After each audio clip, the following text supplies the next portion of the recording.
જય શ્રી કૃષ્ણ.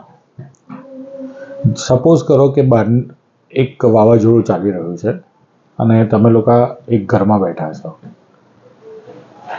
તમારા 20 મિત્ર છે, એમાંથી 15 મિત્રો બહારના તોફાનમાં એકદમ શાંત બેસી રહ્યા છે અને 5 મિત્ર દોડાદોડી કરી રહ્યા છે. તોફાન બંધ થાય, તોફાન બંધ થાય, આગળ જાય, પાછળ જાય, આગળ જાય, પાછળ જાય. અચાનક તોફાન બંધ થાય છે, એવું તમને અહેસાસ થાય છે. તોફાન બંધ થયું. 15 મિત્રો જે શાંત બેઠા હતા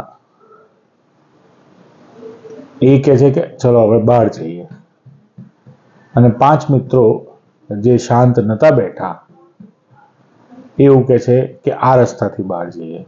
તો તમે કઈ જગ્યાએથી બહાર જવાનું પસંદ કરશો? ઓફકોર્સ જે તોફાનમાં શાંત બેઠા હતા એ લોકો જોડે.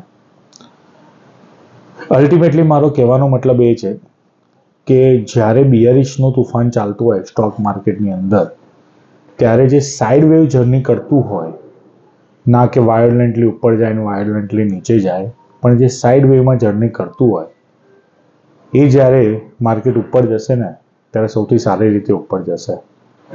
તો એવા સ્ટોક સર્ચ કરો અને એવા સ્ટોકમાં ઇન્વેસ્ટ કરો. ઓકે.